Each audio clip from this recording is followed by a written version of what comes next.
प्यारे विद्यार्थियों, कक्षा 10 गणित अध्याय 3 दो चर वाले रैखिक समीकरण की क्लास में आपका हार्दिक स्वागत है। इससे पहले वीडियो में हम लोगों ने दो चर वाले रैखिक समीकरण युग्म के इस पर विचार किए थे और ग्राफ भी बनाए थे कि दो रेखाएं एक दूसरे को एक बिंदु पर प्रतिच्छेद कर सकते हैं। उसको हम लोगों ने ग्राफ पर देख लिया था। अब दो रेखाएं कहीं प्रतिच्छेद नहीं कर सकती हैं, ऐसा भी हो सकता है। तो एक एग्जाम्पल लेकर के और ग्राफ खींच करके हम देख लेते हैं कि ये स्थिति किस तरीके से आती है। मान लीजिए कि हम समीकरण ले लेते हैं 2x धन 4y ऋण 12 बराबर 0। चूंकि a1 b1y प्लस c1 बराबर 0 है, ऋण 12 बराबर 0 का है या बराबर 12 कर दें तो बात एक ही है, समीकरण नंबर 1। और दूसरा समीकरण ले लेते हैं x धन 2y बराबर 4, समीकरण नंबर 2। और हमको ग्राफ खींचना है तो हमको एक चार्ट बनाना पड़ेगा। चार्ट कैसे बनाना है? सबसे पहले समीकरण 1 से x का मान हमको x का मान y के पद में निकालना पड़ेगा। तो क्या होगा, 2x धन 4y बराबर 12 है, तो 2x बराबर हो जाएगा 12 ऋण 4y और x बराबर हो जाएगा बटे 2। यानी कि 2 से अगर हम भाग दे देंगे तो हमारा हो जाएगा x बराबर 2 छके 12 2y, यानी कि x बराबर हमको मिल गया 6 ऋण 2y। अब इसके लिए हमको ग्राफ बनाना पड़ेगा। ग्राफ बनाएंगे, 3 बिंदु हमको लेना ही है, इससे पहले बताया गया है, आपको अच्छी तरीके से मालूम है कि 3 बिंदु ही लेते हैं, A B C।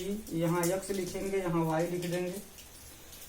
अब अपने हिसाब से यहाँ x स्वतंत्र चर है, y स्वतंत्र चर है, y का मान हम भरेंगे तो x का मान हमको मिलेगा। अब इसमें अगर हम y का मान 0 भर देते हैं तो यहाँ 0 भरेंगे तो x का मान हमको 6 मिल जाएगा।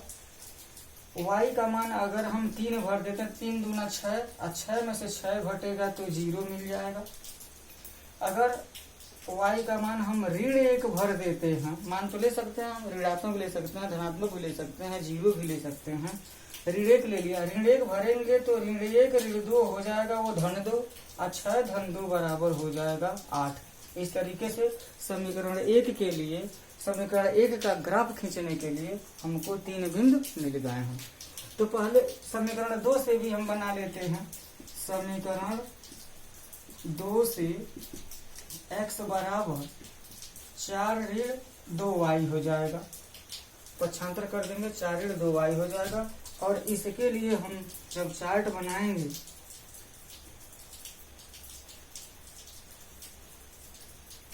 इस तरीके से चार्ट हमारा तैयार हो जाएगा। x और y यहाँ नाम रख देते हैं p q r।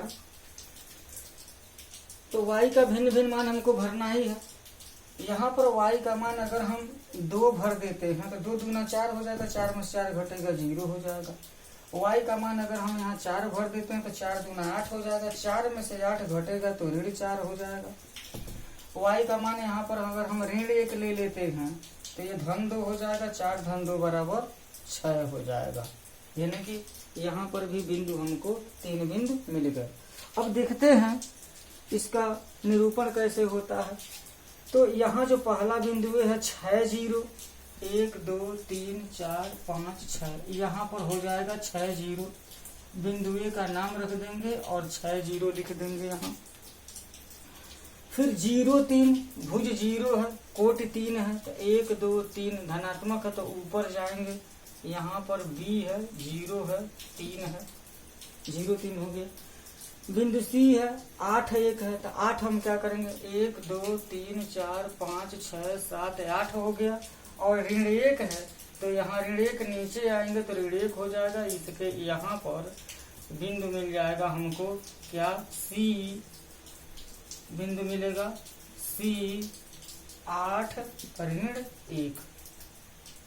अब इसे हम इंच पटरी से इसको भी हम मिला देंगे, एक रेखा तैयार हो जाएगी हमारी।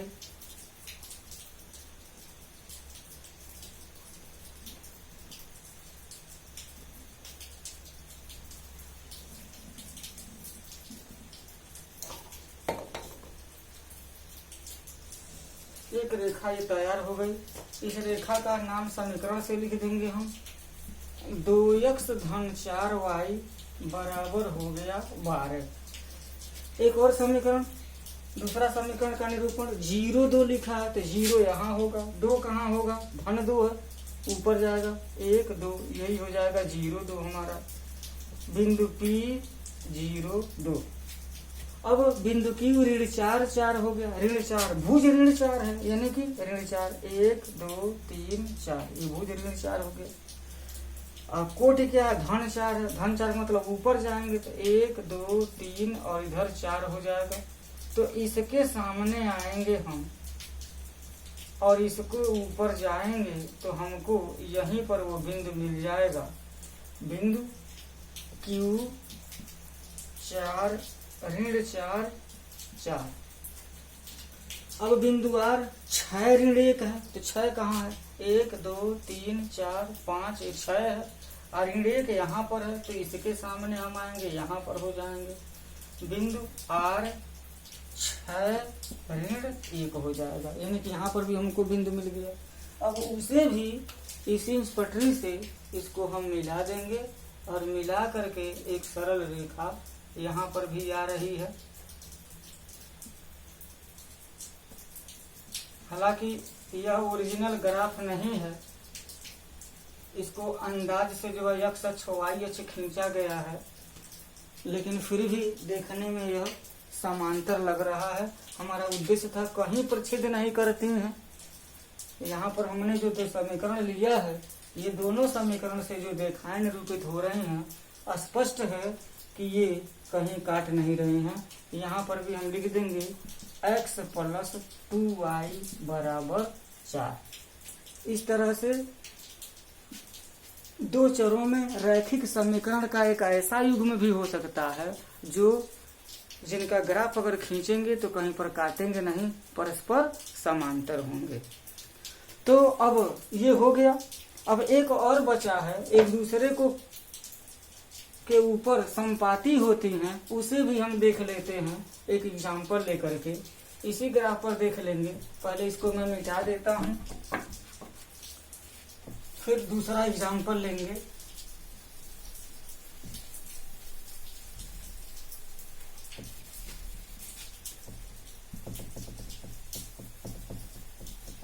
इसी ग्राफ से काम चल जाएगा हमारा। दो कंडीशन देख लिया गया है, तीसरा बाकी है, तीसरा भी देख लेते हैं। तीसरा संपाती की स्थिति है, उसके लिए भी हमको ये समीकरण लेना पड़ेगा। ये हो गया। अब तीसरा देख रहे हैं हम, इसके लिए समीकरण हमको लेना है। मान लीजिए कि समीकरण है 2x धन 3y बराबर 9, समीकरण नंबर 1। 4x धन 6y बराबर 8, 18 ले लीजिए, समीकरण नंबर 2 है। तो अब इसके लिए हमको क्या करना पड़ेगा, समीकरण 1 से x बराबर 9 ऋण 3y बटे 2 हो जाएगा। और इसके लिए हमको चार्ट बनाना है।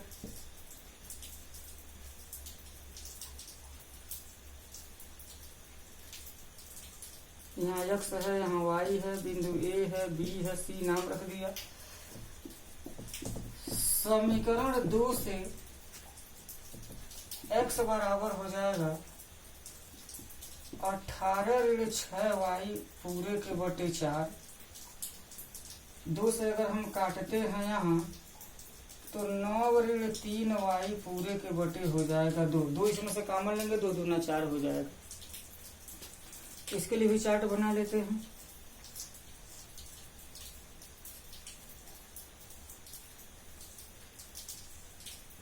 x, y, p, q और r। अब यहाँ पर मान हम भर लें। x बराबर अगर हम यहाँ 2 भर दें, y बराबर अगर 2 भर दें, y का ही मान भरेंगे, y का मान 2 भर दें, तो 3 दूना 6 हो जाएगा। और 9 में से 6 घटेगा तो ऐसा करते हैं, यहाँ 2 9 भर 1 भर देते हैं।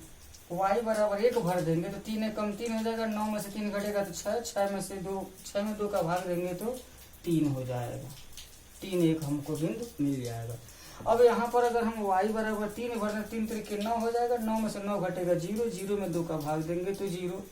और यहाँ अगर हम 5 भर देते हैं तो 5 यहाँ 15, 9 में से 15 घटाएंगे तो ऋण 6 होगा और ऋण 6 हो जाएगा तो 2 3 6, यहाँ हमको बिंदु ऋण 3 मिल जाएगा। यहाँ पर हम क्या मान ले लें? सबसे पहले तो यहाँ पर अगर हम 3 ले लेते हैं, यहाँ अगर हम 3 ले लेते हैं तो 3 तरीके 9, 9 में से 9 घटेगा तो 0 हो जाएगा। 0 में 2 का भाग देंगे तो 0 हो जाएगा। अगर यहाँ पर y बराबर अगर 0 हम भर लेते हैं तो 9/2 यानी कि 4.5 हो जाएगा। 4.5 हो जाएगा मान हम भर सकते हैं, क्योंकि जो ग्राफ होता है, ग्राफ में जो है 1 सेंटीमीटर में 10 खाने होते हैं और प्रत्येक खाना 0.1, 0.2, 0.3, 0.4 ये बताता है। तो ग्राफ पर हम 4.5 खींचना हो, 4.1 खींचना हो, 4.9 खींचना हो, कोई प्रॉब्लम नहीं है। अब यहाँ के लिए हम क्या कर सकते हैं? कोई ऋणात्मक मान भर लें या 2 भर लेते हैं। देखते हैं 2 भर लें तो 2 भर लेंगे तो हो जाएगा हमारा यहाँ 2 3 6 हो जाएगा। 9 में से 6 घटेगा तो 3 हो जाएगा और 3 में 2 का भाग देंगे तो 1.5 हो जाएगा 1/2। यानी कि हमको यह 6 बिंदु यहाँ पर भी मिल गए। अब इसको हम दिखा सकते हैं। बिंदु 3 1 2 3 और यहाँ पर 1 है। बिंदु 3 1 है, यहाँ आ जाएगा बिंदु 1 3 1। 0 3 है तो बिंदु 0 हो गया। 3 का मतलब ऊपर जाएंगे 1 2 3, ये हो जाएगा हमारा बिंदु B 0 3। ये ऋण 3 5 है तो ऋण 3 भुज है। ऋण 1 ऋण 2 ऋण 3 यहाँ पर आना पड़ेगा। 5 का मतलब ऊपर जाना पड़ेगा। ऊपर का मतलब 1 2 3 4 5 और इसके सामने जब हम जाएंगे तो यहाँ पर हमको बिंदु मिल जाएगा। ये बिंदु हो जाएगा बिंदु C, क्या ऋण 3 5 हो जाएगा। अब इसको हम एक सरल रेखा खींच देते हैं। ये बिंदु A है, बिंदु B है, बिंदु C है। इतने बिंदु हमको मिले हैं यहाँ। इन तीनों बिंदुओं को मिला करके एक रेखा खंड हम खींच देंगे।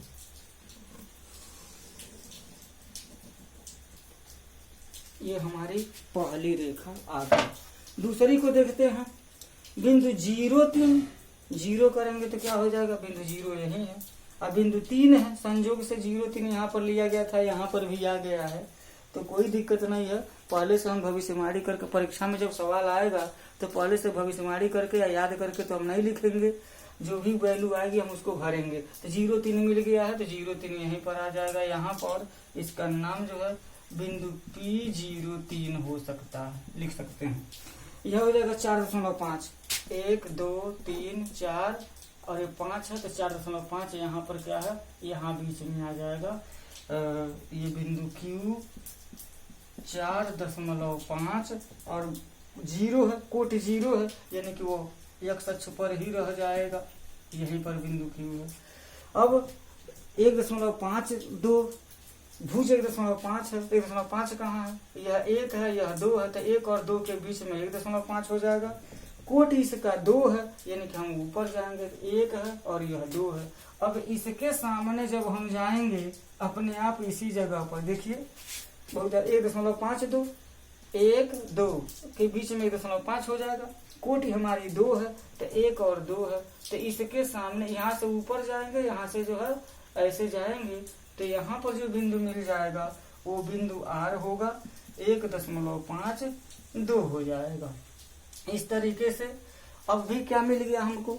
बिंदु Q मिल गया, बिंदु P मिल गया। बिंदु P यहीं पर है, बिंदु Q यहाँ पर है और बिंदु R जो है यहाँ पर है। तो हमको वो जो बिंदु है थोड़ा सा ये ऐसे हो गया है, तो वो मतलब दोनों रेखाएं जो है इसी बिंदु पर जो है जा रही हैं। इसको भी हम मिलाएंगे तो इसी पर जाएंगे, जहां पर बिंदु ए बी सी मिला था उसी जगह पर हमको बिंदु पी क्यू आर भी मिला है। तो इस तरीके से एग्जाम्पल ले करके हम लोगों ने देखा कि समीकरण युग्म की 3 स्थितियां बन सकती हैं। एक बिंदु पर प्रतिच्छेदन की, और कहीं पर छेद न करके यानी कि समांतर की, और संपाती की। अब यहाँ पर जो है ये निरूपण समाप्त होता है। नेक्स्ट वीडियो में हम लोग इस पर विचार करेंगे। ये चित्र आप याद रखिएगा, एक बिंदु पर प्रतिच्छेद करना, समांतर रेखा होना, संपाती होना। अगर 2 समीकरण युग्म दिया हुआ है तो हमको कैसे पता चलेगा कि एक बिंदु पर प्रतिच्छेद करेंगे कि समांतर होंगे कि संपाती होंगे? जब हम ग्राफ खींचेंगे तब तो। लेकिन इतना प्राप्त करने में हमको बहुत समय लग जाएगा। आगे के वीडियो में हम लोग ये सीखेंगे कि बिना ज्यामिति निरूपण किए समीकरण को देखते ही हम भविष्यवाणी कर दें कि इन समीकरण युग्म में दिए हुए समीकरण निकाय का किस निकाय का हल ये जो है ग्राफ एक बिंदु पर काटेगा, नहीं काटेगा, समांतर होंगे और संपाती होंगे। तब तक धन्यवाद। जय हिंद।